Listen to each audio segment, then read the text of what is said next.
Hey everyone, this is Kate from Moonflower Moments. Welcome and welcome back. A couple of weeks ago, I had a viewer reach out and ask me if I could perform on camera some live readings that illustrate the ways that I bring in various systems into my reading, such as my knowledge of the ecosystems and plants and animals, along with numerology, astrology, my knowledge of the elements, my knowledge of traditional RWS meanings and a little bit more non-traditional RWS meanings, and essentially like demonstrate for y'all how I blend all of that in to give a coherent reading that synthesizes upon all of those threads.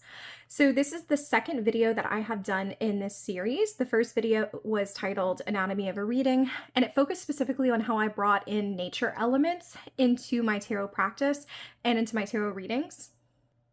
This one I believe is going to focus more on how I bring the elements in to my readings. So I asked for 3 different people to reach out to me and give me an inquiry. So the reading that I'm doing today was one that was requested by a viewer. And in particular, this reader has gone through a pretty difficult breakup. And so she's kind of looking for guidance on the next steps and essentially what comes next for her. So I definitely said that I would be happy to do this reading. The person that I'm reading for is essentially going through a major transition, and that is one of my favorite things to use tarot for, is to assist through those transitional moments. So today I'm hoping to bring in the technique of elements as well as show you how I do readings in general on transitional points. So like I spoke about in the first video, there are a couple of things that I do to prepare the space. So I'll run those through really quickly. If you want to see a longer kind of recollection of that, you can definitely go watch the first video that I made in this series. But one of the very first things I do is I take a flower essence. So because I'm feeling just a teensy bit sick today, I chose the Fire Horse, which is hibiscus, sunflower, and bougainvillea.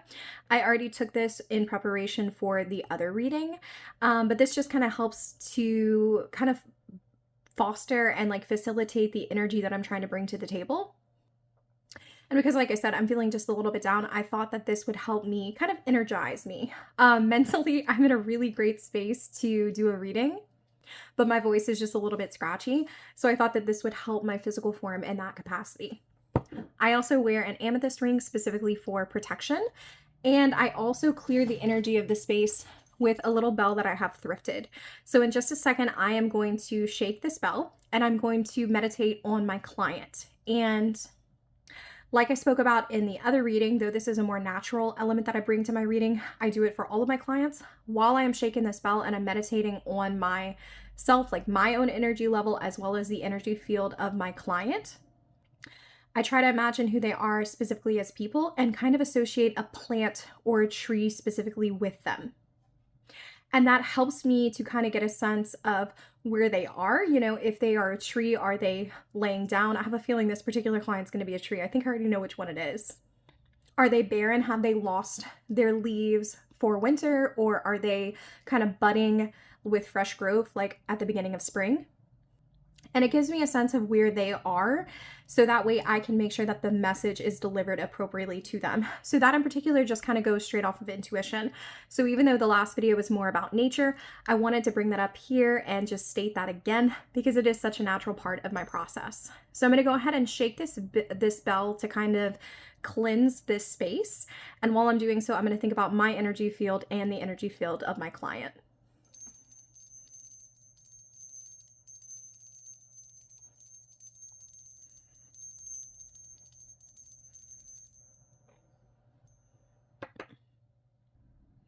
So my energy field is much the same as what I've described in the other video, so I won't necessarily repeat it here.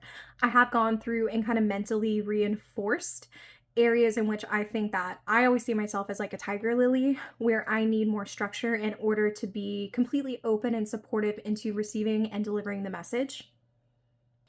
But I also pondered my client's energy fields as well. And in particular for this particular client, I picture a yew tree, which is not native at all to where I live, but of course it's very native to where this individual lives. And what I'm really seeing come through is that the tree has definitely seen some age. So I wouldn't say that this is like a 1,000-year-old yew tree. I wouldn't say that it's a fresh young chicken of a yew tree either, but this is a tree that's kind of middle in its life. So it does have a few gnarls in it, but in also with the gnarls, it has a lot of like new substantial growth, as well as like a lot of new like wildlife interacting with the tree. So for me, I think this really is kind of emphasizing to me that my client probably is someone who is a caretaker of other individuals. That's kind of what's coming through for me, because for me, it's not just like the yew tree, but it's also the yew tree's interactions with the wildlife. And I think that's so beautiful, because this is such a heavy reading that I'm probably about to do, dealing with breakups, difficult transitions. I think that's possibly where the yew tree is coming through, as yew trees traditionally are associated with that graveyard imagery, that my client, even though she might be existing within this graveyard, is still providing structure and providing support and a way of a service giver to those who need it the most. So that's kind of what I'm imagining as I'm going into this reading. I feel like I'm kind of connected into her at this time, so I'm going to go ahead and get started. As I'm pulling these cards, I'm going to narrate to the client, of course, the message that's coming through, but I'm also going to form the dual purpose for you as my audience members of how I am receiving this message. Not only what is coming through, but how am I receiving it, and how I'm using different systems to kind of bring in a multi-layered message. So I thought in particular for this client that I wanted to do something with like multiple cards per position. That's something that's very truthful to me. And because my client specifically asked for next steps, I wanted to make sure that the spread that I pulled absolutely had that in mind. So I will say wholeheartedly that I learned how to read because of Holistic Tarot. I'm a massive fan of Benebell Wynn and everything that she does. And so before I learned the Celtic Cross, I actually started with the 12 cards specific question spread. Now it is labeled a specific question spread, but I've used it for more general things too. In the case of this, I feel like it's an alternative to the Celtic Cross. I do want to clarify that the force majeure, I tend to think of as external forces, so things that are outside of my client's control.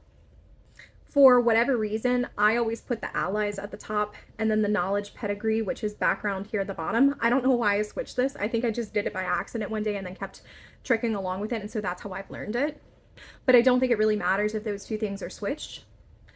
And for the purpose of this reading, and also in alignment with the fact that I don't really read predictively, I'm going to change probable outcome to best next steps. So this will be almost as if she is kind of the yew tree in the graveyard, this is kind of the light that's coming through on the morning dawn.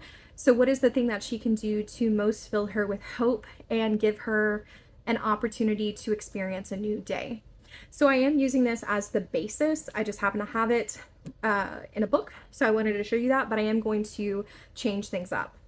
So one of the things that I decided to do when I was reading for this particular client, I really wanted to make sure that I picked a deck that represented liminal spaces.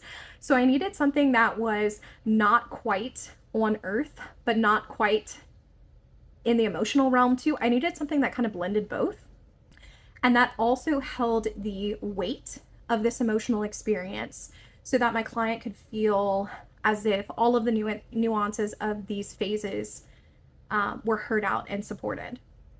Now, I wanted something for liminal space because I feel like, especially now that I'm kind of thinking of the graveyard with the yew tree, but heavy emphasis on the yew tree, I felt like that must fit. Also, because she's in a transition point, I kind of like to work within the concept of like liminal spaces when I'm working with ideas like that. So I went ahead and I picked the Mystical Dreams, or Mystical Dream Tarot. This is a deck that I'm super familiar with. That's also something that I keep in mind when I'm reading for clients, is that I don't bring in decks that I'm unfamiliar with, specifically because at the end of the day, I want to make sure that I know what message is coming through, and I'm decently familiar with the guidebook, and I have my own personal interpretations. Because I have such a strong bond with this deck, I'm really looking forward to using it for a more elemental base.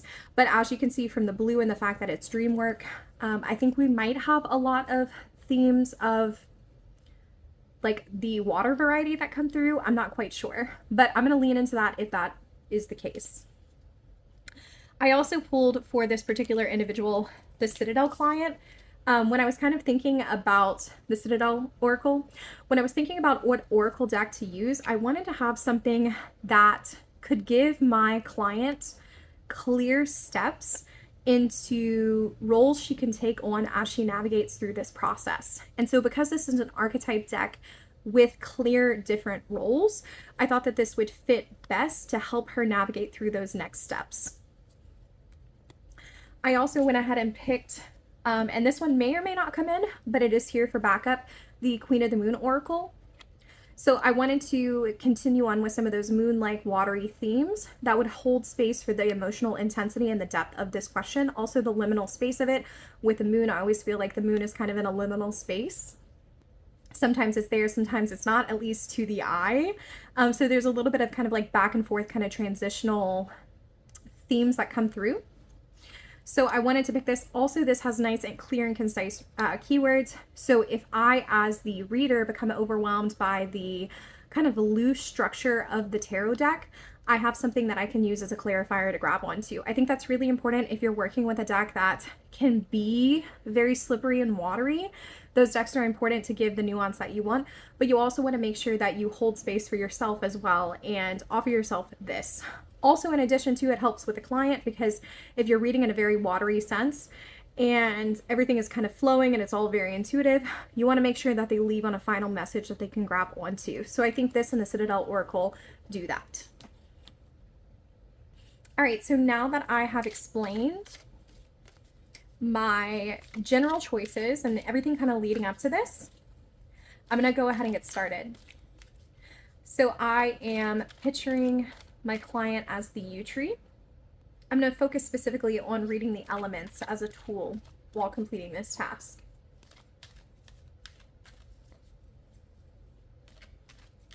So the first key position is, what is my client's disposition? So currently, how are they? And what is her disposition through this transition as she is experiencing this breakup?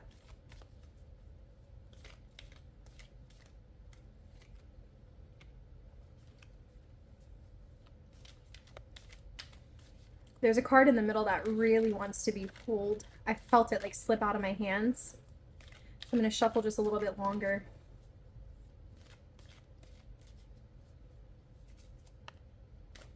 Got it.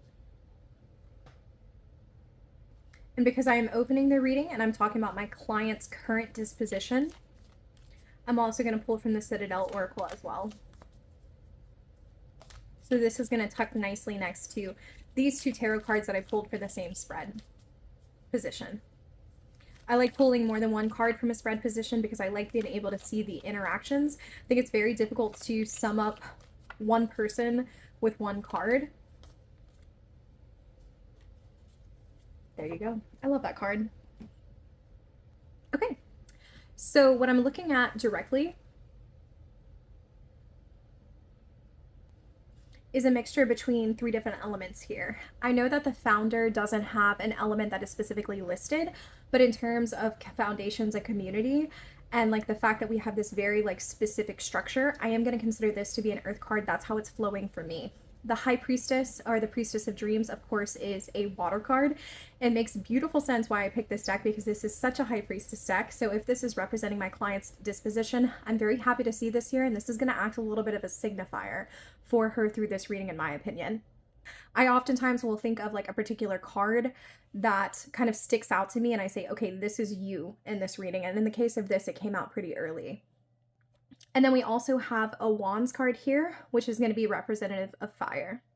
So for me, what I'm really kind of seeing is kind of a mixture here. So this guy, he is quite unsure of where he's going to go. You can actually see that he's kind of standing on this raft and he's not sure if he should take a step forward. But I'm seeing from this cross in the background, it almost feels to me as if this individual in particular really has done a lot of self-sacrifice and had to carry a lot of the weight in order to build this particular foundation. So the community that my client built with her partner, her former partner, is one that was really kind of built off of the blood, sweat, and tears of her. And she really kind of built this community in such a way that everything around her was very firm, was very solid, was like a firm and structure. But she almost came to the point to where she was feeling boxed in, like she was unsure if she could take that next step or what was she going to do. So there was a deep level of sacrifice and almost kind of like she boxed herself into a corner. Not her fault, perhaps it was just more the natural kind of progression of relationships, is that every time we get into a relationship, we make choices. And it's not until like 10 years, 20 years later that we realize that by making specific choices, we have taken other choices off of the table. And that's kind of what's coming through here, is a series of her kind of looking back over all of the things that she did not get to engage with, specifically because she built this community and was the founder of that community and was willing to nurture it and was willing to take care of it. And so I think that comes through with the Priestess of Dreams here too. I'm going to take dreams in a very literal sense. She knows, so to speak, that she has completely burnt herself out through this overabundance of this fire energy. The Ten of Wands to me is the fire that is completely burned in a manner that is just completely unstoppable, almost as a wildfire. And so she realized that she got a little too hot to that situation. And so she decided to take a step back. And she kind of knows that that situation around her, it was, on fire. But she chose, probably, if I'm allowed to say it rightfully so, to hold herself back and be the water. So it's almost as if, like I said, this kind of feels to me as if she's kind of become a vessel in herself, like almost like a water fountain in herself, to where she can't be burnt by this raging fire any longer. She herself is this fountain of water. And so if the fire tries to get to her and harm her, it won't, because she has created this kind of self sense of boundaries in a way that is really in alignment with what she knows and what she desires, listening to her inner voice, and also giving her the ability to protect her dreams. At one point, her dream might have been that foundation, but that foundation, the concept of building that foundation, got out of control in the sense of she was putting so much time and effort into building it. And in her walking away from this relationship, she has kind of reset up those boundaries and said, okay, I know this is what I once wanted. This was once my dream. But now I'm going to step away and I'm going to let the water flow in and around me in order to protect myself from these flames. So there is kind of a level here to me of like self-protection, protecting one's dreams, and her knowing very deeply at this point that this was the right thing for her to do. And one of the first things that I noticed here too is if you can see her hand holding up like this, it looks to me as if it's pointing to this sun that is in the card. I was kind of totally blocking it with my hand, sorry. So it almost seems to me that like, while this was once that dream, she's kind of lifting up for more now and going in this direction and kind of seeking her own experience with this sun and moving away from these two swirls that are in the sky. That was her once past of sacrifice. So we're no longer sacrificing. We are reaching for our own dreams, but more importantly, protecting ourselves from the fallout and the heat and the intensity of that breakup. Now I'm going to pull for Aspirations. I feel like this is a really necessary step in the reading.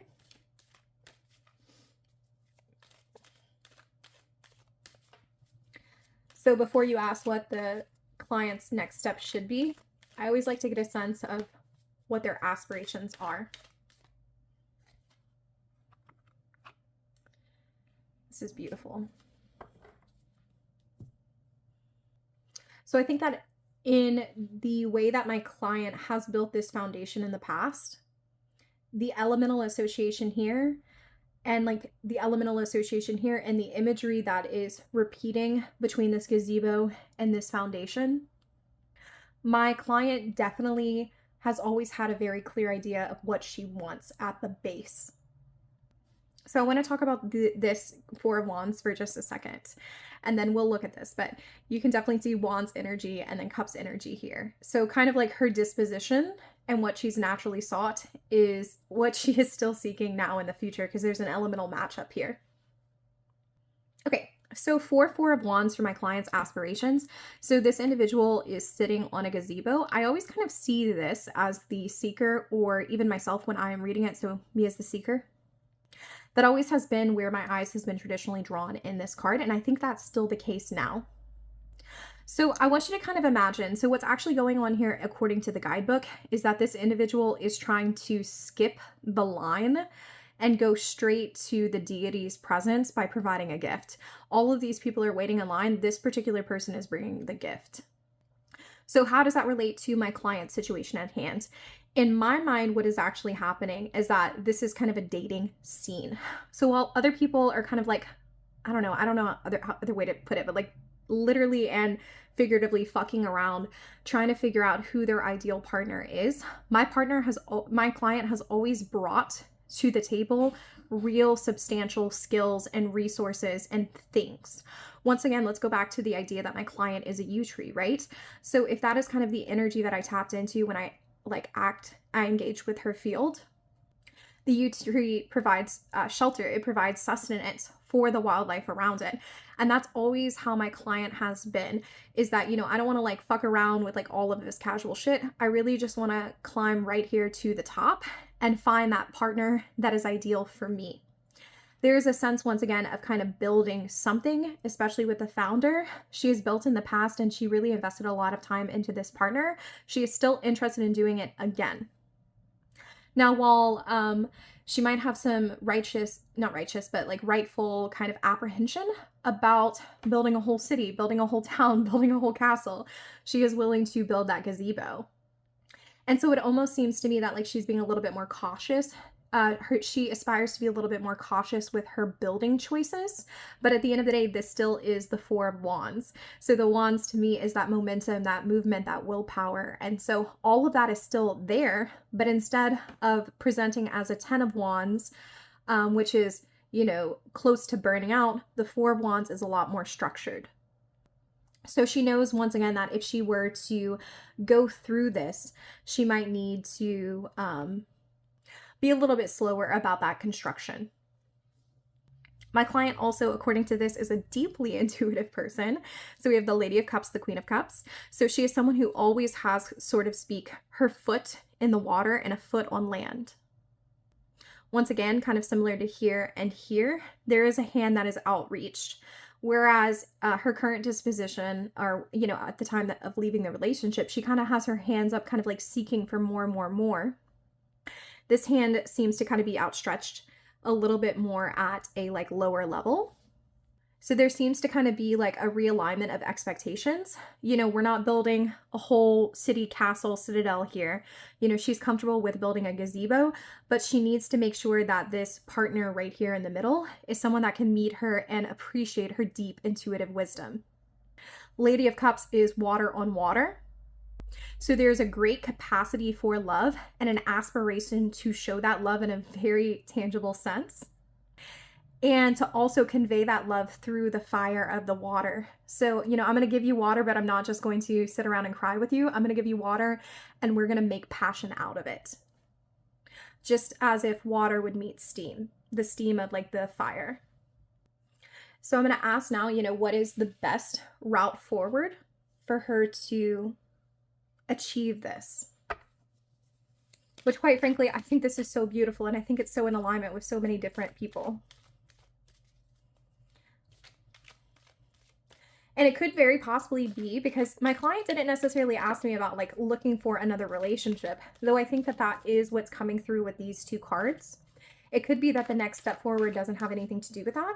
So we'll just go ahead and see and make sure to leave room for that in the cards as we see necessary. So what is the best step forward for my client?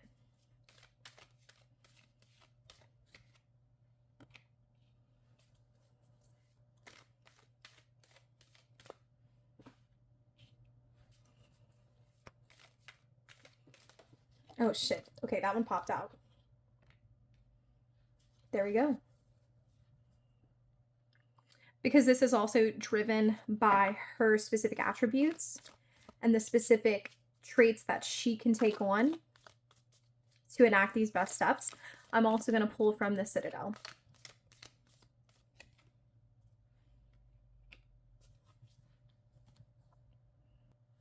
So while the aspirations could possibly be what she wants, 3 years down the line, 5 years down the line, this, what I read for down here, is what she can do. What's her next steps for now?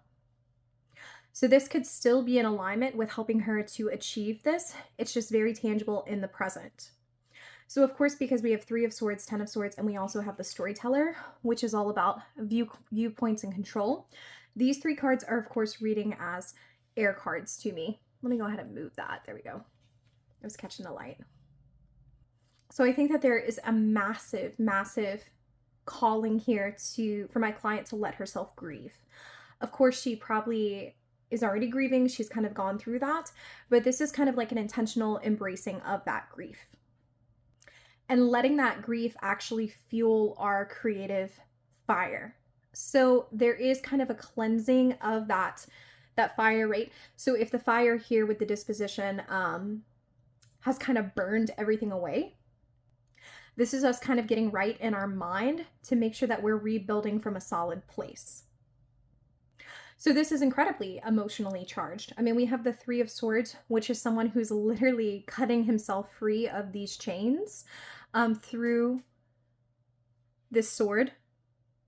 And I definitely 100% don't want to romanticize suffering by any means, but I do want to share what I see. I see almost as if this is kind of fueling the rose that's growing down here.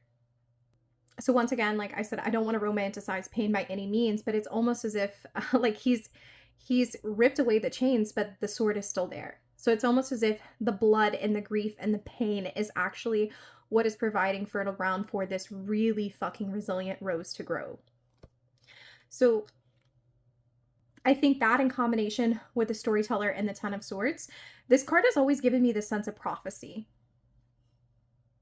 So it's not a traditional 10 of Swords by any means. What kind of comes through to me is that you're kind of this figure here in the middle that is kind of embracing this kind of divine and like bright light. And in doing so, you get to imagine this reality that is around you. So I want you to kind of imagine that that is the client here as well as this. So this is tangibly what they are doing on the outside, and internally, this is what it becomes to them.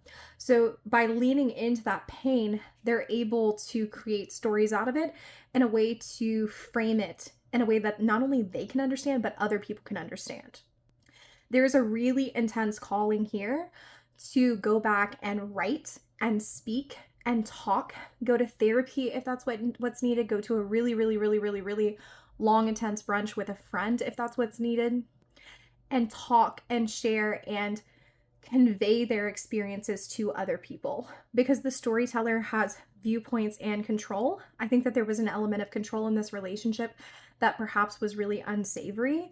And so by sharing the experiences, immediately the next step for my particular client is to share those experiences so that she can gain control back over the control that she has lost, and that she's able to share her viewpoint from this experience in hope of helping others. And I think that that's the predominant thing that's going to help her grow, because since she reached out to me, since all of us would do this if we were getting out of a long-term relationship, we tend to hold on to that.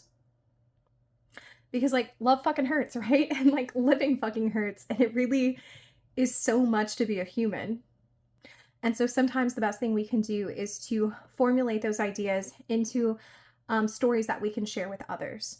So what that means to her, I think is definitely going to be up to her to decide moving forward.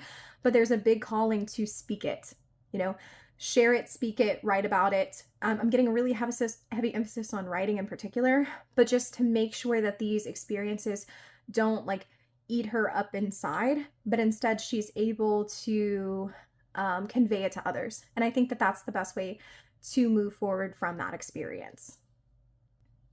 All right.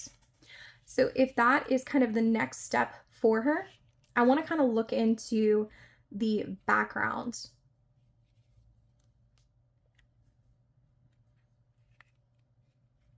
Let's see if I can get this on camera. Yep. So these are her background experiences, the things that she's had in the past, or she's experienced in the past, maybe her skill set that is going to help her as she is sharing these stories out loud with other people.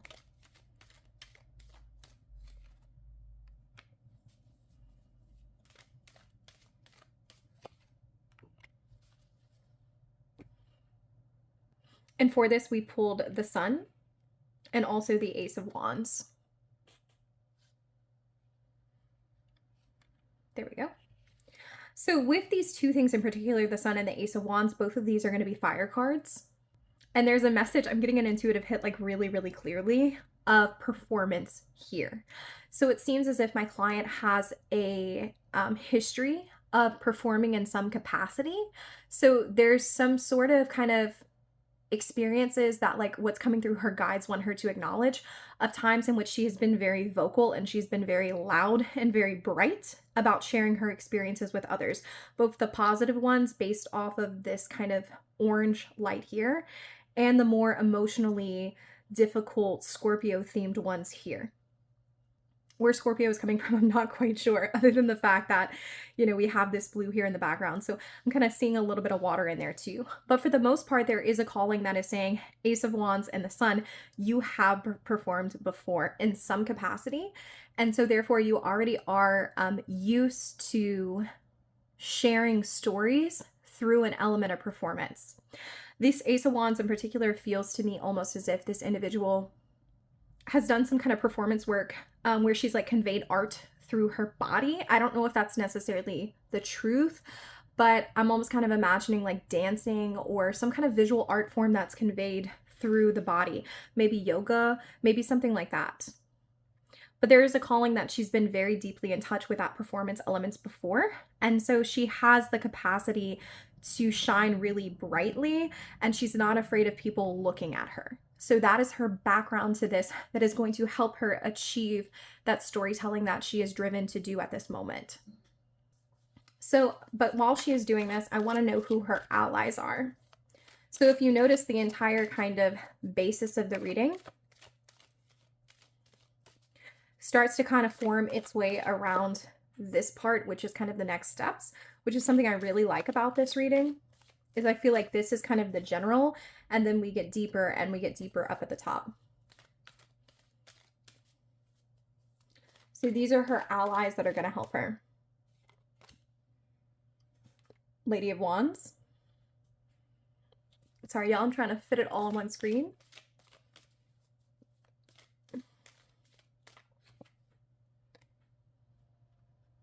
And Nine of Pentacles. I'm taking this in a very literal direction with allies. There's a woman that my client engages with in some capacity that is really damn good at boundary work.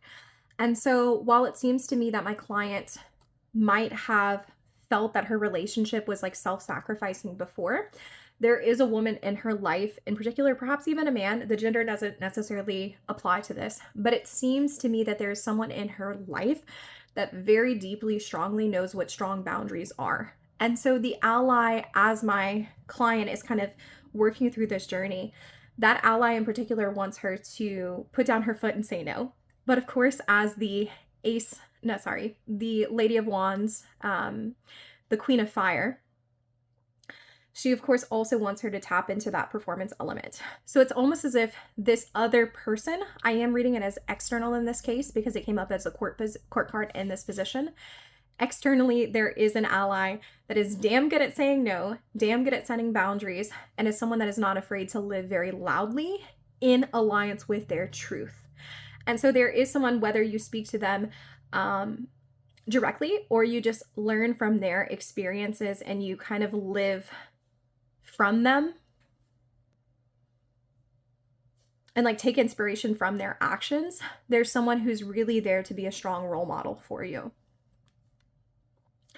And I think too, another ally is of course the sense of self-sufficiency. So this is reading a little bit more internal to me. So with the Nine of Pentacles, this is a bunch of peacock feathers and things like that. Well, this is an earth card. And of course, the Nine of Pentacles is a lovely card to get when it comes to our resources because it means that we're incredibly secure in those resources. So it seems as if the mode of healing is to really share these stories, we already have some resources and some structures in place that are going to help us do that. And so I think that that's really nice to see, is that we finally got an earth card, y'all. We love that. We had the earth card here with all the time and the energy that my client had put into that relationship. But for the most part, my client hasn't had an earth card yet. So I think that this is a reminder to her that in terms of allies, you know, there is a level of self-sufficiency here that she can really love and adore and like be proud of, because she is self-sufficient in that way. So I want to pull force majeure. So force majeure is, as Binabel Wynn describes, the things that are outside of her control that she needs to be aware of. So when she is sharing these stories and acting as the storyteller.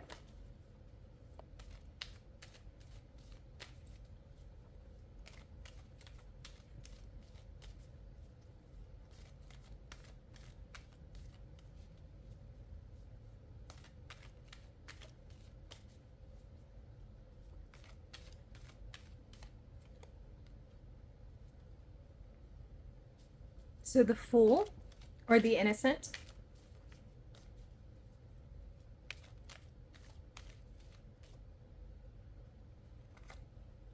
And then Two of Swords. So I try not to read predictably, but something's coming through here. So I'm going to roll with it, but try to express it in a way that still affirms my readers, my querent's power. So I have the Two of Swords here. And this individual is kind of stuck between, do I stay in the ship and get eaten by the Loch Ness monster, the weird kind of monster coming out from the deep, or do I get out and climb to hopefully reach the citadel of my dreams? And I think in this point, there's kind of an element of like feeling like a fool once more and feeling like I'm starting over from the very beginning. And so while I don't particularly have advice for this client through that situation, I feel like that is something that is very dependent on those individual factors of that moment. And this is coming up as future proof to me. So I don't want to pull any extra cards because I really want not to solidify this future. I'm not saying that it's a bad thing by any means, but I just think it's something that my client needs to be aware of, is that there will be a moment in time where she's kind of unsure of which step to take and afraid of kind of starting over all over again. And so I think that that should be something that she's aware of as she is sitting here and she's telling her story. And perhaps that is actually a good thing, because with the Fool popping up and the Two of Swords popping up and both of these being air cards, there's a huge element here that like she will break free from the mental kind of strain of the storyteller, Three of Swords and Ten of Swords. You know, there will be a moment in which she's engaging with other swords, thinking new thoughts and experiencing new things. And so it is possible that this little kind of step along the way, this little bit of a destination, is one that is meant to kind of give her more insight and nuance as she is telling this story. So a way of closing, as well as kind of looking at the elements, I'm actually going to count right now. I am, like I said, going to include this as air and include this as earth, how many of each element she has, and then we'll do a closing part. Okay, so this ended up being the elemental breakdown. So she had 2 water, 2 earth, 5 fire, and then 5 air. So what's really kind of sticking out to me in particular is like the lack of earth. So like I said, we had the earth in the past where she kind of built this entire foundation, this entire community. And I do think that there is a sense of earth here and a level of self-sufficiency. But to close out this reading, I would really encourage my client to find a way to make sure that she's coming from a space of centeredness, right? Because we are going to be diving into the deeps and the darks, you know, the Three of Swords, the Ten of Swords, the storyteller. We are going to be putting ourselves out there with the Sun and then the Wands. This is a level of high visibility. And so I think that the earth element is really quite known for its privacy. To me, the earth element always kind of reminds me of the winter and kind of returning back to oneself. And if we have the element of the spring, so swords to me is always spring, so it's always new beginning. Water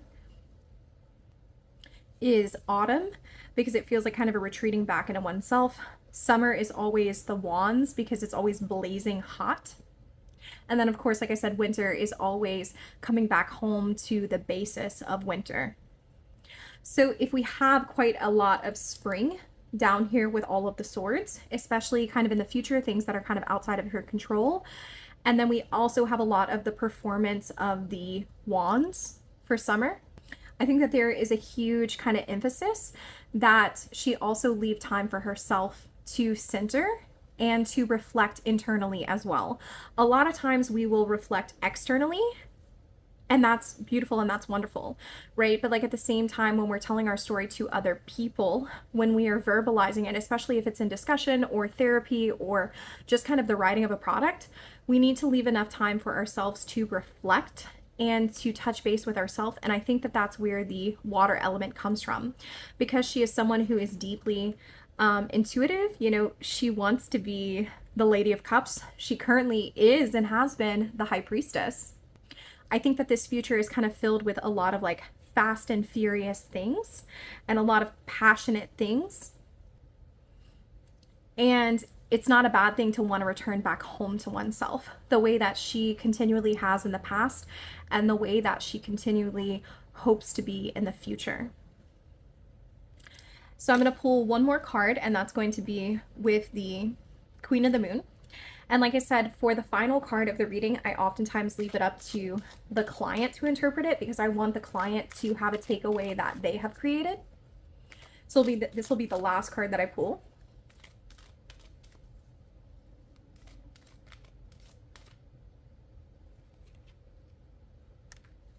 Actually, two wanted to come out. So we have balance and we have the beauty. So it's waning gibbous 3 and waning gibbous 4. There's a really beautiful sense of coming back home to oneself here. I'm going to leave the rest up to my client, though. I think it's really important to leave space for her in this reading, too.